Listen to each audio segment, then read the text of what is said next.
Hi family, welcome back to my YouTube channel Mumbai कर mummy vlog. तो जैसे ही सुबह होती है मैं एक रोबोट की तरह काम करना शुरू कर देती हूँ।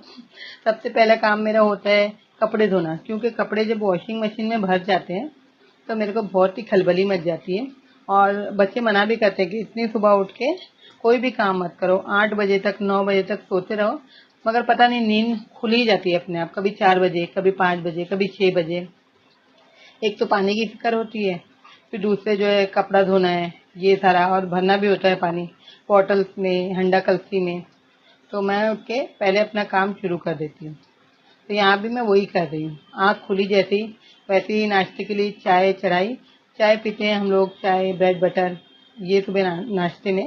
सालन वगैरह अंडे वगैरह बहुत कम मतलब चलते हैं, क्योंकि बरसों पुरानी आदत है ना नाश्ता करने की। चाय से, ब्रेड बटर से, जो नरम पाव होता है वो, और कड़क वाला पाव होता है ना, ब्राउन कलर का, वो बहुत अच्छा लगता है। डार्क कलर जो होता है कड़क पाव जो मिलता है हमारे यहाँ, तो वो बहुत अच्छा लगता है। तो यहाँ पर पहले मुझे सर्फ खत्म हो गया था तो सर्फ मंगाई, फिर उसको बरनी में खाली किया, और जैसे कि नाप से मैं लेती हूँ कपड़े में डालने के लिए, वरना फिर ज़्यादा कम हो जाता है, या तो झाग बहुत सारे निकल जाता है या तो निकलता ही नहीं। तो फिर मैंने एक नाप बनाया, उसी से मैं कपड़े में डालती हूँ और फिर कपड़े धो लेती हूँ। यानी वो एक नाप हो गया मेरा। एरियल का एक पैकेट संभाल के रखा है, उसमें जितना आया था ना शुरू में, मैं अब उतना ही बराबर डाल के कपड़ों में सर्फ डाल देती हूँ। तो यहाँ पर कपड़ों में सर्फ डाल के रखा है, और जैसे कि पानी आ जाता है तो मुझे आसानी पड़ जाती है, क्योंकि हमारे यहाँ 24 घंटे पानी नहीं है। तो एक टाइम सुबह आता है, एक टाइम शाम में, और फिर नल में मतलब पाइप लगा के कपड़ों में छोड़ना ज़्यादा आसान होता है, उससे जल्दी भर जाता है। और नहीं तो टोप रख के, टोप भर भर के मुझे मतलब इसमें डालना पड़ता है वॉशिंग मशीन में। तो यहाँ पर देख सकते हैं धूप ऐसी खिली है जैसे पता नहीं जून का आधा महीना खत्म होने आ गया, आधा महीने के खत्म होने आ गया, जून का महीना खत्म होने आ गया। धूप ऐसी खिली है, मतलब 2-3 दिन बारिश ने हमको बेवकूफ बनाई सुबह होके, जरा जरा सी। और उसके बाद खिली हुई ऐसी धूप निकल रही है, गर्मी तो डबल ट्रिपल हो गई है, बेहिसाब हो गई है। फिर लगता है कि कल रात में भी लगता है थोड़ी झुरमुर हुई थी, मतलब रात में, मतलब मुंह छुपा के आती है बारिश, मुंह छुपा के चली जाती है। और सुबह खिली खिली धूप जैसे गर्मियों में खिलती है, सुबह 6 बजे से वैसे ही धूप खिल जाती। गर्मियों में 5:30 बजे खिल जा रही थी धूप। और अभी लगता है थोड़ा सी कभी बादल होते हैं जो चले जाते हैं, बरसते नहीं है, तो उस वजह से अंधेरा रहता है थोड़ा सा, थोड़ा यानी छाया रहता है सुबह। और यहाँ पर फिर मेरा साफ सफाई का काम, सुबह से नाश्ता करने के बाद में, कपड़े वगैरह धोने के बाद में, पानी भरने के बाद में, फिर मेरा रूटीन रोज का कि किचन को चमकाना। तो वही मैं कर रही हूँ। और अभी इन दिनों हमको एक मतलब थोड़ी सी एक और टेंशन हुई थी। जैसे हमारा जुलाई में एग्रीमेंट जो है वो खत्म होने वाला है, तो मैसेज किया था मेरी बेटी ने मकान मालिक को ना, तो उसने जवाब कोई नहीं दिया। मतलब रेंट यहीं से आगे कंटिन्यू करने का, यानी इसी घर में। तो मैसेज किया था, उसने जवाब नहीं दिया, वो बाहर कहीं गया है बेचारा।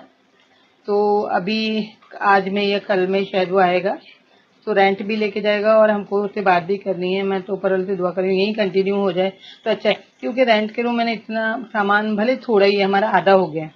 पिछली दफा जहाँ रहे थे पिछली दफा जहाँ रहे थे वहाँ कॉकरोचों की वजह से हमारा आधो आध सामान फेंकने में गया, क्योंकि हर चीज में कॉकरोच बस गए थे। मैंने कहा ना, रेंट का हर घर अच्छा नहीं मिलता है, कहीं कहीं ऐसी प्रॉब्लम आ जाती है। और वो जो घर में थे हम, बहुत ज्यादा प्रॉब्लम आ गई थी, कॉकरोच ने पूरे घर के हर सामान में बिछ गए थे एकदम। तो वहां से आए थे तो यहाँ रहे, यहाँ पर शुक्र है अभी ऊपर वाले का कि ठीक है बहुत। तो हम सोच रहे हैं कि यही कंटिन्यू, अब जो रेंट वाले होते हैं सोचते हैं ना, सामान उठा के कहाँ भागे। तो हमारे आदमी का तो ये था कि मरता मर गया, अगर हमको एक छत नहीं दे के गया।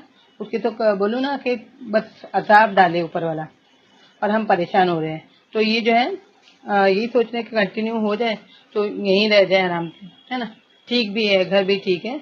तो यही सोच के, रेंट वालों की तो परेशानी मैंने पहले भी वीडियो में बताई है, अभी भी बताई है कि हम बहुत यहाँ साफ सुथरा, उसको भी साफ सुथरा रखते थे, उस घर को भी साफ और सुथरा। लेकिन वो जगह जगह इतना टूटा था ना, जैसे एक कच्चा घर वैसे टूटा हुआ था। तो यहाँ भी हम साफ सफाई करते हैं और बहुत ज्यादा रखते हैं, क्योंकि हम नहीं चाहते कि फिर बाबा कोई कीड़ा मकोड़ा निकले।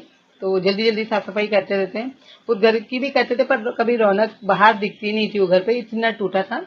और वो रूम वाली भी बना के नहीं देना चाहती थी, शायद मतलब उसके बाद इतना ना हो कि वो फिर से रिपेयर कराएं। लेकिन तकलीफ होती तो हटना ही पड़ता है। तो यहाँ भी हम लोग कर रहे हैं। अभी दुआ यही है इसी परेशानी में कि वो आएगा तो उसको रेंट भी देना, और आगे के लिए हमको बात भी करनी है। तो ऊपर वाला चाहे तो सब ठीक हो। और रह गया हमारा घर, तो आजकल के ज़माने में बहुत मुश्किल है कोई मतलब घर का। तो हमारे जैसे तो जो रेंट पे भटकते, 80 साल से हम लोग भटक रहे हैं, जब से निकाह हुआ जब से भटक रहे हैं। उसके बाद अब मेरे बच्चे भी साथ में बेचारे भटकते हैं, क्या करेंगे, इतना पैसा हमारे पास है नहीं। तो खुद का तो जैसे हमारे जैसे इंसान को तो सोचना मतलब क्या ही बोले, हंसी की बात है। लेकिन हाँ, ऊपर वाला रब चाहे तो क्या नहीं हो सकता, है ना। पलक झपकाते ही सब कुछ मिल जाता है इंसान को, तो हम तो उससे ही उम्मीद रखते हैं ऊपर वाले से कि बस जो भी है हम मेहनत कर रहे हैं जिंदगी में, तो हमारा भला हो जाए, हमारी किस्मत के दरवाजे खुल जाए, है ना। रोजी रोजगार के दरवाजे हम पर खुल जाए, रिज्क रोजी के। तो बस दुआ करते हैं और जो अपना जिंदगी में आगे काम है वो करते चलते हैं।